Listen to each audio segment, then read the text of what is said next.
等一下，我有话要说。说吧，有何遗言？我隐瞒病情，是担心引起恐慌，造成混乱。荒谬！皇宫安危，宫廷法度，岂是儿戏？胡大人，此女巧言令色，挑唆人心，应立即焚化。冯大人所言极是，必须严惩。吴院判，冯院判，苏叶豆已结痂，已有痊愈之效，为何还要移宫规火烧焚化？我等习医之人，本当悬壶济世，难道在这皇宫之中，人命竟然不及一纸宫规吗？吴大人，您身为医者，当真能弃人命不顾，违背自己的良心吗？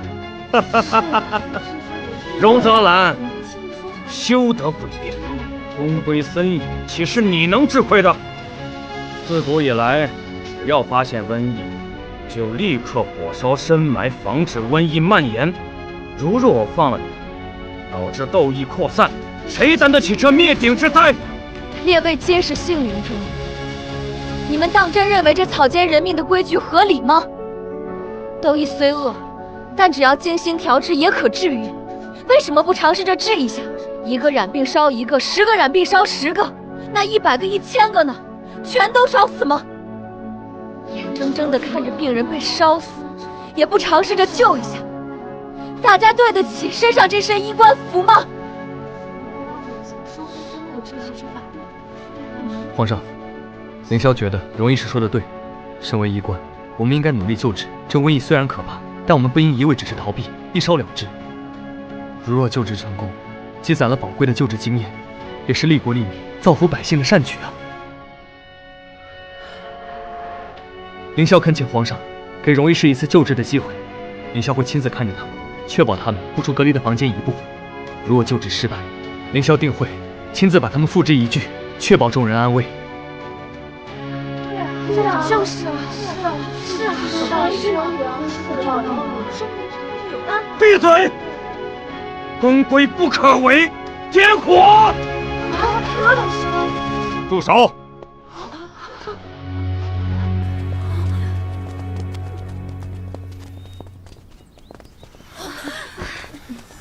荣泽兰，这才几日，你怎么又闹出事来？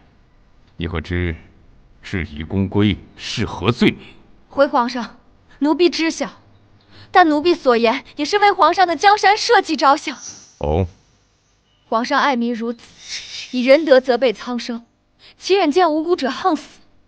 长此以往，百姓将如何议论？百姓定会唾骂太医院众人见死不救，叹皇室视人命如草芥，更会议论连皇上身边治病救人的医者都要被烧死，这天下还有何处是安身之所？皇上，他这是危言耸听啊！皇上明鉴，边关浴血的将士，乡野耕作的农夫，若听闻皇上弃医者于火海，岂敢再托生死于朝廷？孙先生千金方有语，人命至重。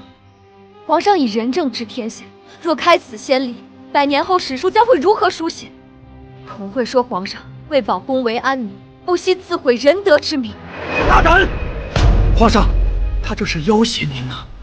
奴婢万死不敢要挟皇上，奴婢只是忧心，此事若传扬出去，朝堂之上的御史言官、天下学子的口诛笔伐，定会让皇上的圣明蒙受尘埃。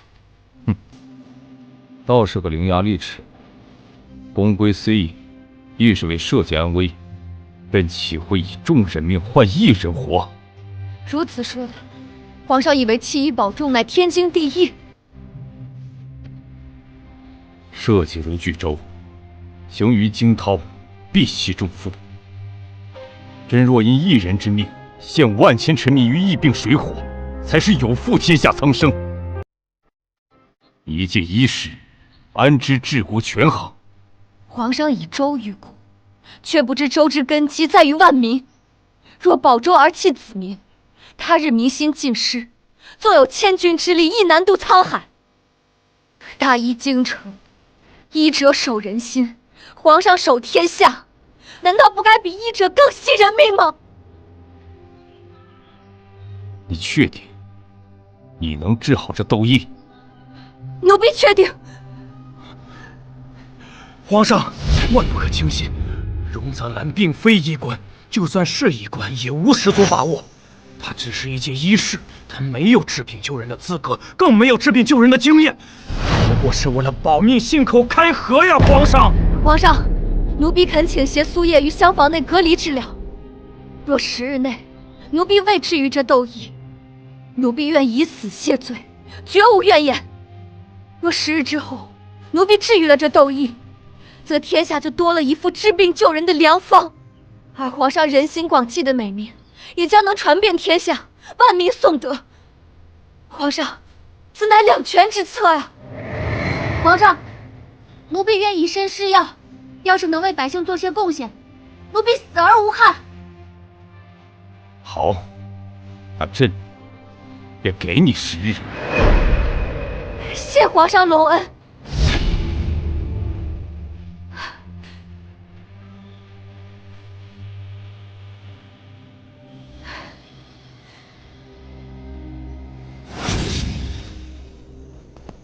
荣泽兰，你不是一个突发奇想的人，为什么会问弃医保重的问题？可是遇到什么事了？苏叶患了窦翳，宫规规定，凡发现患疫病者，立刻火烧深埋。我不打算上报，宋大人会告发我吗？你可有把握治好他？有，但我怀疑此事是有人故意设计，目的是为了除掉我。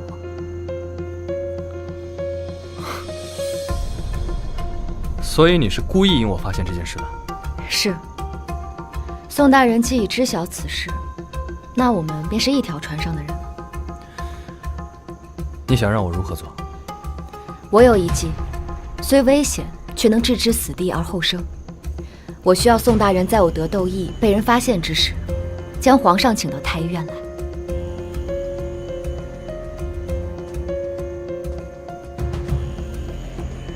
此事很难，所以我才会拉宋大人入局。我相信大人你一定可以。此外，我还想请大人帮我3件事。其一，想请大人帮我确认同寝室的周宁与孙玉是否被感染。其二，我需要治疗窦翳的药。其三，还请大人想办法，千万不要让任何人靠近我与苏叶隔离的厢房。我怎么每次都会被你算计啊？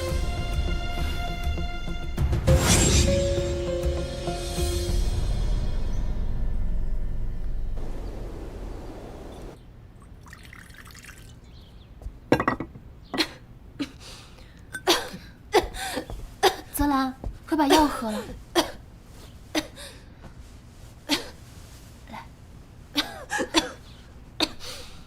你还好吗？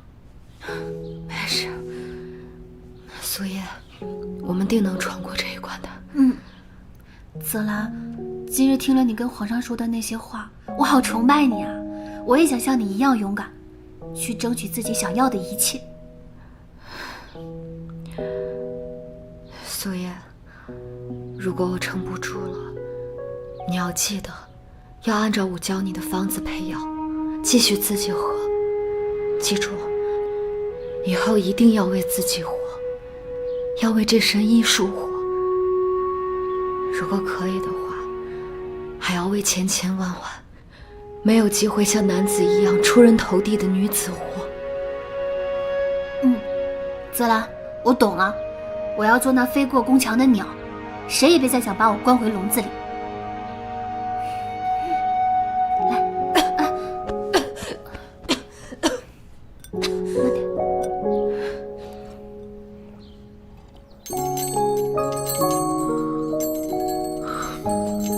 10日期限已到，荣泽兰，你一定要平安无事。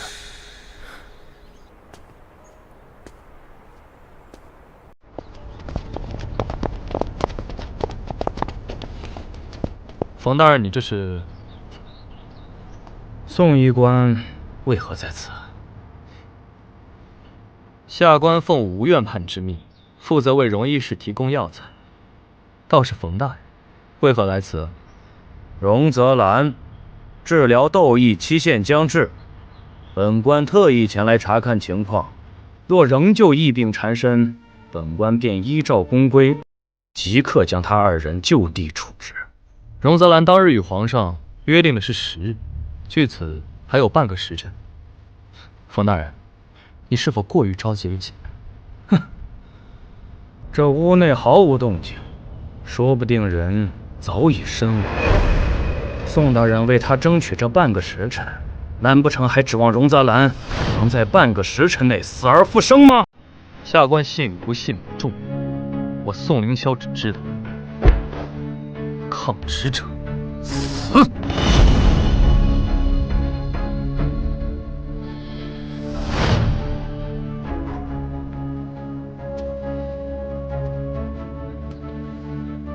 哎呀，宋大人，时辰已到，还不让路吗？荣泽兰，你当真败了吗？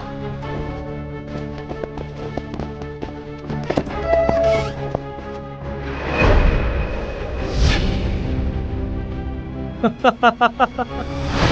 看来我们医者仁心的荣医师治好了别人，自己却又要让冯大人失望了。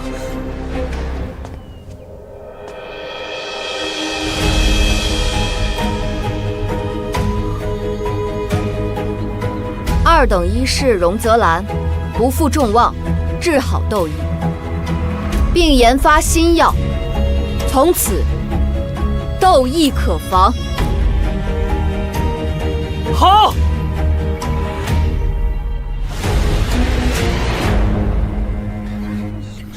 皇上驾到！参见皇上，多免了。朕听闻荣泽兰已经病愈，还研制出了治疗窦异的方子。回皇上，确实如此。臣已为2人诊脉，皆已痊愈。好，荣泽兰，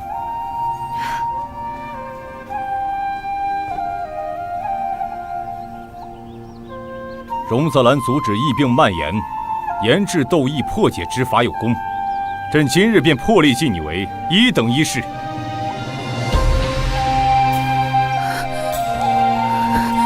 奴婢叩谢皇上隆恩。起来吧。恭送皇上。阿娘，兰儿终于成了1等医师，以后兰儿可以随便进出脉案室查看脉案了。兰儿一定要找到你被冤枉的证据，替你平冤昭雪。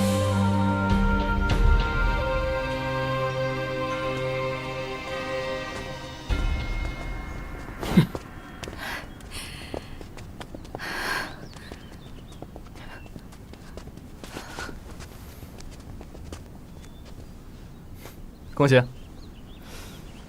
泽兰多谢宋大人救命之恩。哎，不用谢，不如以身相许啊。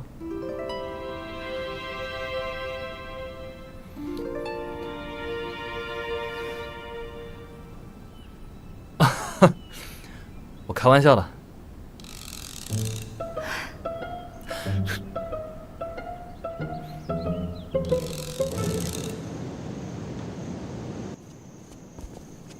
泽兰，今晚我们吃什么呀？要不我们去吃些好吃的去？哟，这不是苏医师吗？如今学会摇尾巴了，可真是条好狗。既然这么爱跟在人后面伺候，那就把我们的衣服都洗了。你没有手啊？自己不会洗吗？苏叶，你怎么敢？你凭什么打我？我打你还需要理由吗？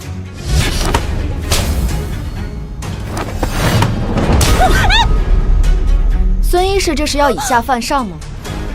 我乃皇上亲封的1等医师，你这一巴掌落下来，按公规该杖责20贬去吉安府，助纣为虐者一并论处。二位可是也想去吉安所听一听棺材里挠指甲的声音？容易是息怒，容易是息怒。若下次再让我看到你们欺负童女，我定让你们知道这1等1事的印信，可不是摆设。是，比赛也不敢了。滚！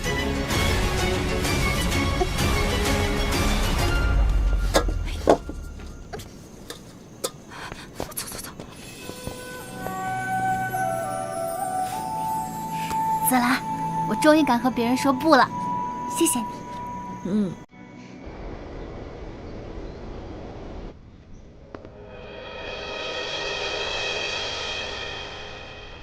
阿娘，兰儿从荣家到太医院，走了整整10年，而今，兰儿终于可以看到，您当年在宫中经历的真相，究竟是什么样的事？是什么人陷害了你？这个人不管是谁，兰儿都不会放过他。兰儿要让他后悔来到这个世上，要让他血债血偿。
武佑元年，太后于生辰宴突发哮喘，并伴有畏寒之症。荣六氏茯苓私自诊断，太后急症为寒哮。荣六氏以白芥子、盐胡索、细辛、干碎药粉和姜汁于丝帕，供太后嗅之。在太后病症稍有缓解之时，当值冯医官赶到，认为妇人之间难登大雅之堂。自古以来，医道皆为男子所掌，女子插手不过添乱罢了。最终，荣六氏茯苓因耽误太后病症，罚杖责80，赶出后宫，以儆效尤。母亲的诊治与用药明明无误，只因身为女子，打破了所谓女子不能行医的规矩，就被无端猜疑治罪。这世道何其荒谬！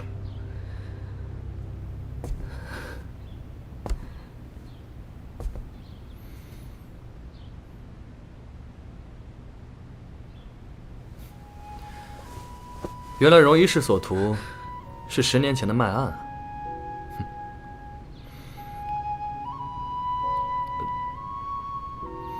你别误会啊，我也是来拿东西的，并非有意窥探。既如此，大人请便。荣医师，既然已经得偿所愿，为何看着还是不开心啊？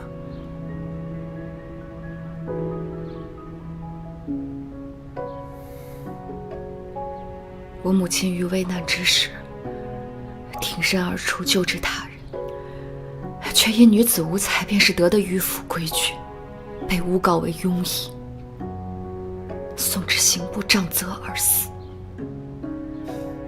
宋大人身为7尺男儿，享受这世间诸多尊荣，你可知道这世间对女子有多么不公？这世道对女子的偏见由来已久，千年礼教积重难返，不是一朝一夕可破的。难破又如何？既然如此，我便要自己闯出一条路来。我定要让天下人都知道，女子习医不输男子。我一定要为母亲昭雪，打破这世间女子不得从医的烂规矩。我荣泽兰今日立誓，从今往后拼死一搏，打破常规，定要凭自己的本事，成为大梁国的第一个女性医官，登上杏林顶峰，掌握话语权，届时于朝堂之上，为母翻案昭雪。荣医师，不管你做了什么决定，我宋凌霄都会站在你这边。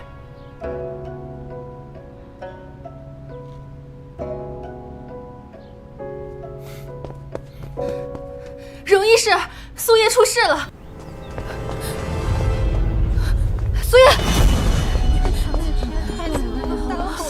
苏叶，苏叶，畜生！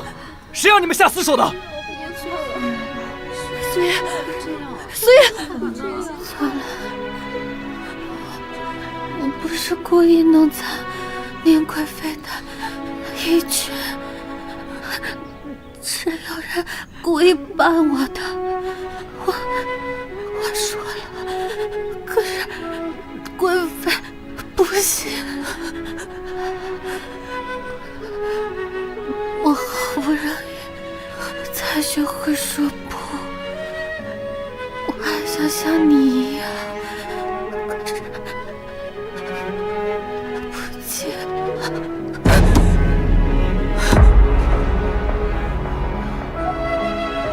苏叶，苏叶，苏叶，苏叶，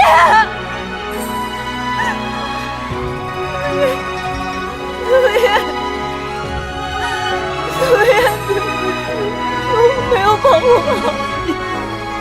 泽兰，我也想像你一样勇敢，去争取自己想要的一切。我要做那飞过宫墙的鸟，谁也别再想把我关回笼子里。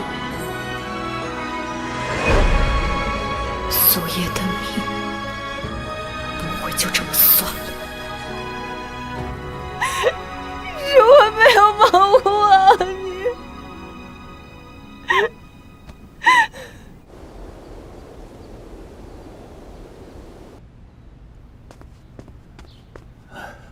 泽兰，如妃急召，太后奉体前案，速随我去出诊。终于有机会见到太后。是。滚！哀家说过别靠近哀家，听不懂吗？微臣参见太后。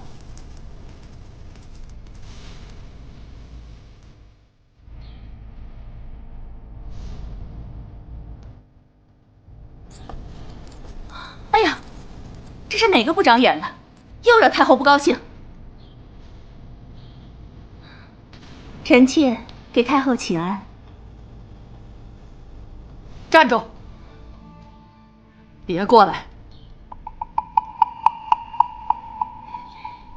这是臣妾特意寻来的百年人参，最是滋补身子。有心了。没什么事，你们都退下吧。哀家没病。太后，就让吴院判给您看看吧，别气坏了身子。好了好了，哀家自己的身子自己清楚，没什么事都下去吧。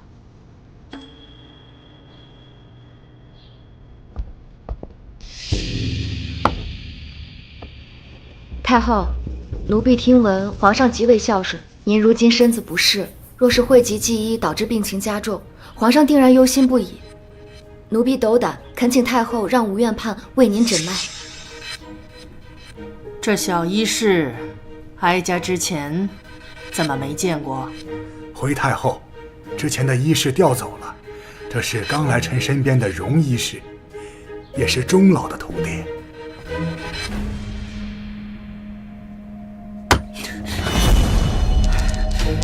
你是柳福陵的女儿，当年你母亲就不安好心，如今你也想来害哀家。太后明鉴，奴婢自小研习医术，立志治病救人，绝无害人之心。太后，既然您不喜他，那便逐出宫去，省得您生气。好，就依柔妃所言。太后娘娘，当年奴婢母亲与您之事，定是有什么误会。住口！竟敢违抗太后旨意！奴婢恳请太后给奴婢一个机会。来人，还不赶快拉下去！太后，太后娘娘，奴婢请太后给奴婢一个机会。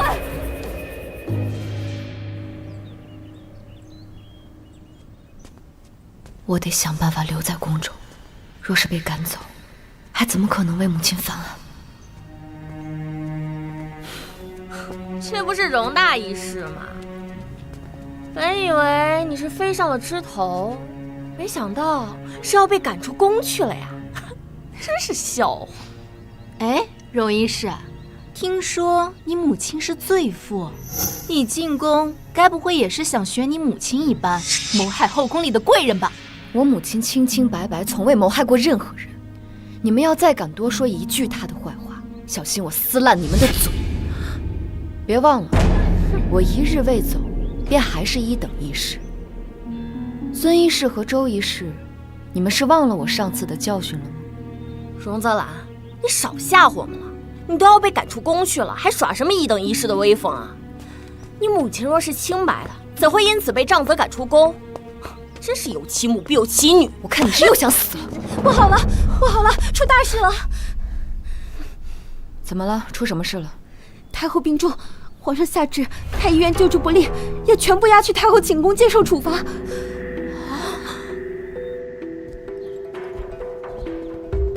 一群废物！太后沉疴数月，如今越发严重。现如今你们一个个连病症都查不出来，这要你们有何用？回皇上，太后原本慈祥温和，如今脾气暴躁。刚才臣欲给太后诊脉，这不又被打了出来。微臣无能，一直未能给太后诊脉治疗，请皇上赐罪。冯大人和吴大人轮番上阵，都被太后赶了出来，我们实在是无计可施啊！若今日还不能查出病症，这一定治你们的罪。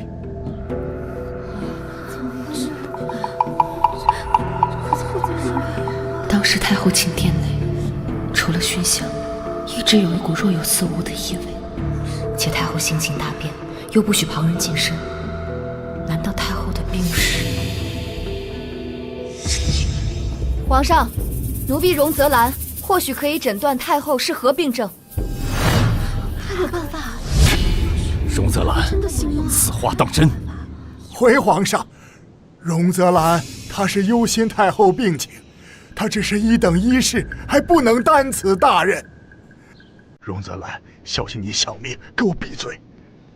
皇上，奴婢眼下已经有了一些推测，如需准确判断，还需近身为太后诊断，方能确定。荣泽兰，倘若你诊断不出太后的病症，你可知后果？奴婢知道。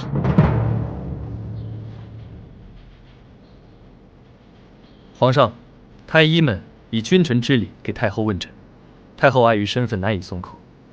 容易是身为女子，心思活络，臣以为不如让她一试。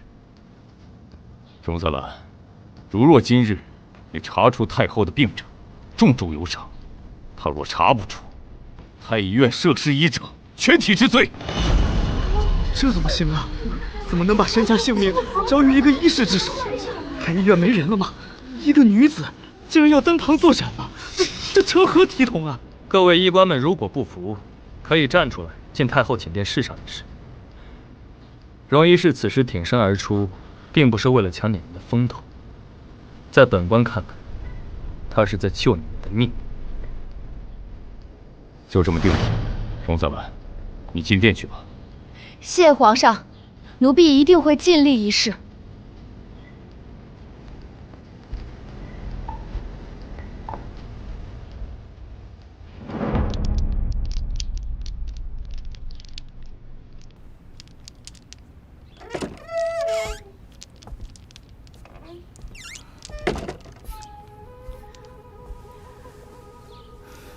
你怎么还在宫中？谁让你进来的？滚出去！太后息怒，奴婢一心为太后治病，求太后给奴婢一个机会。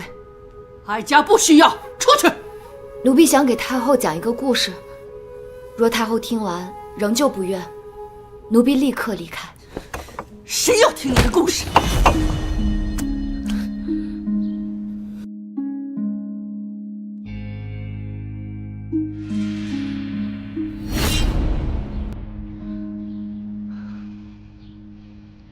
奴婢曾听闻，江南有一富贾之家，家主之母染疾，却讳疾忌医。家主仁孝，整日忧心于母亲病情，无心理事。短短数月，何府上下乱作一团，账房错漏百出，奴仆各怀心思，家中佃户也遭牵连，终日食不果腹。一个小家尚且如此，更何况一个国家呢？太后，你若凤体康健，皇上安，则天下安；你若凤体抱恙，皇上寝食难安，则波及的将会是朝堂上下和天下黎民。天下黎民皆为儿女，您作为这个大家庭的母后，不为自己，也该为您的儿女们着想。奴婢荣泽兰恳请太后接受奴婢的诊断治疗。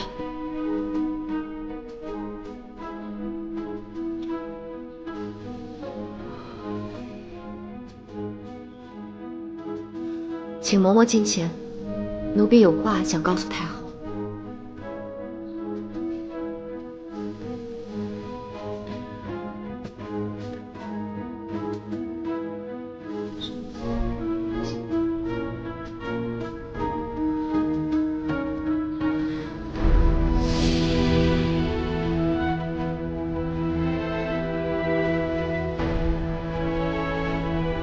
都退下吧。是。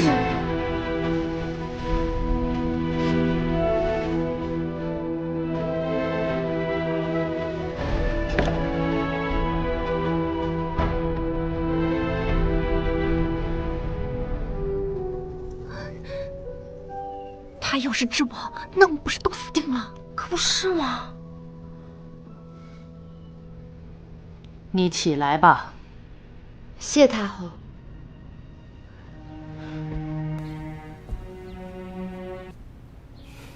奴婢斗胆请问太后，您近来可有咳嗽、喷嚏，或闻流水之声时难控搜尿，甚至时有阴中脱物之状，且偶感排尿艰涩？放肆！你怎敢窥探哀家的隐私？太后息怒，奴婢有此疑问，皆因奴婢猜测太后所患病症为阴挺，此病非太后独有之隐疾，妇人10之8九皆有此病。此病多因生育子嗣后身体未能得到妥善调养所致。太后您身份尊贵，医应用度都是最好的，但您一生操劳社稷，忽略了身体的维护，所以才会患上此病。你所言当真？自然当真，此乃妇人常见之病症。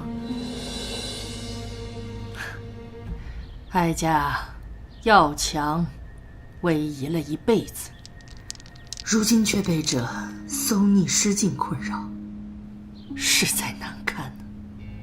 这才不愿让他人知晓。太后您放心，只要细心调养，积极治疗，是完全可以康复的。只是奴婢还需近身为您诊脉，方可确定您患的是否是阴挺之症。你上前来吧。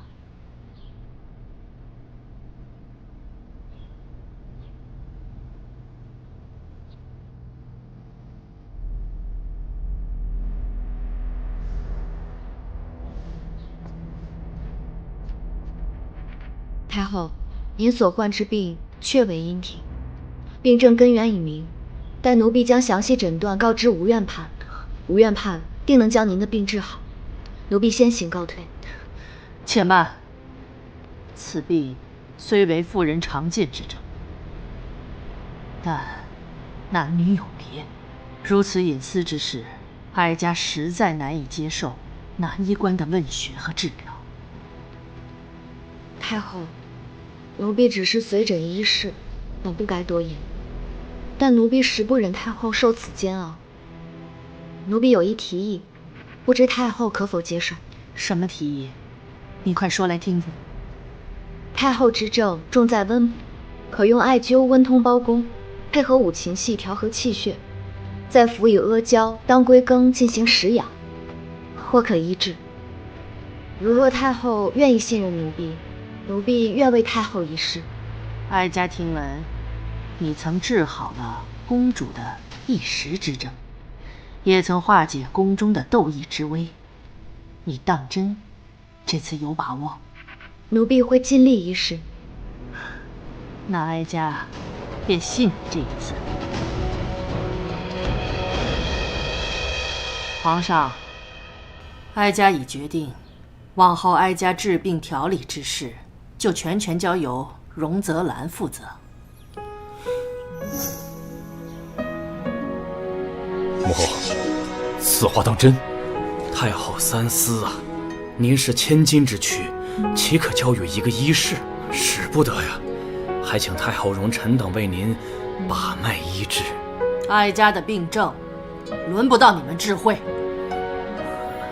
皇上，太后，荣泽兰不过是知晓一些浅薄医理的医士，怎能为太后调理病症呢？万万不可，万万不可呀！皇上，此事确有不妥，如若必须荣泽兰治疗，臣愿一同从旁协助。都给哀家闭嘴！哀家心意已决，往后只要荣泽兰。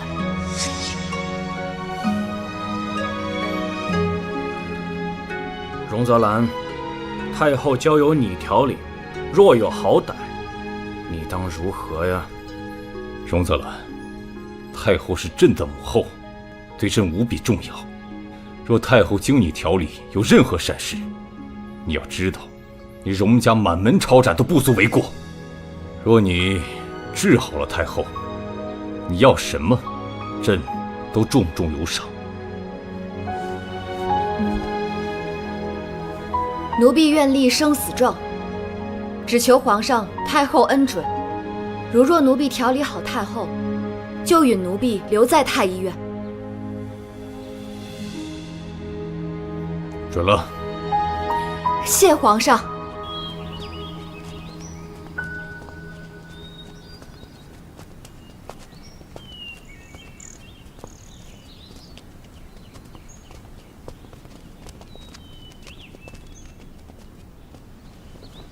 见过柔妃娘娘。听闻荣医师对医药颇有研究，本宫就想找荣医师特意制作一款安神香。此乃西域进贡的冰髓香料，皇上御赐的。荣医师挑选合适的药材，就用它为本宫制成安神香吧。启禀娘娘，奴婢虽为一等医士，却只有随诊资格，并无制药权，制药由医官们操办，还请娘娘另寻良医。放肆！荣泽兰，本宫好意相托，你却推三阻四，莫不是记恨本宫先前赶你离宫？奴婢不敢。医师擅自制药有违宫规，定会被驱逐出宫，还请娘娘体恤。若无其他事，奴婢便先行告退了。站住！荣泽兰，本宫是在命令你，若是拒绝，那便是以下犯上，本宫照样可以将你逐出宫去。既然如此，那奴婢便试一试。此事还请娘娘为我保密。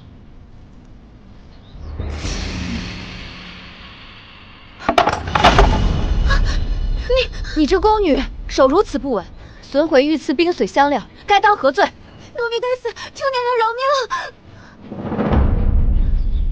既然娘娘有公事要处置，那奴婢先行告退了。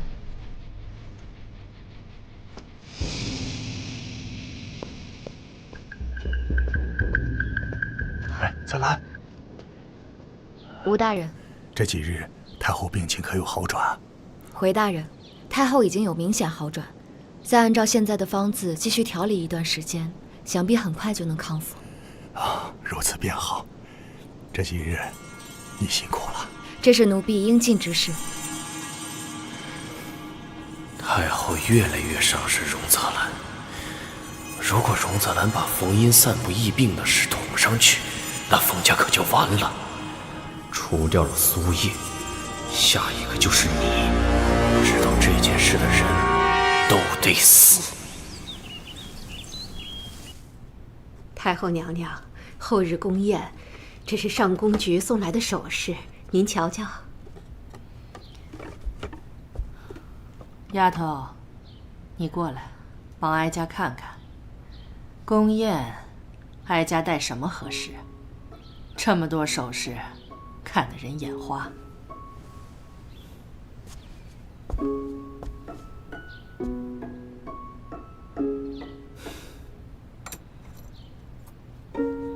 太后那身月白云锦裙，与这只金身步摇最为相宜。这蝴蝶流苏，衬着您更显贵气。年轻就是眼尖，就它了。这段时日辛苦你了，哀家夜里总算能睡个囫囵觉了。把那只翠羽簪子拿来，给丫头戴上试试。太后使不得，奴婢做的都是分内之事。再推辞，哀家就要恼了。谢太后。你这么聪明，入宫怕不是只为了行医吧？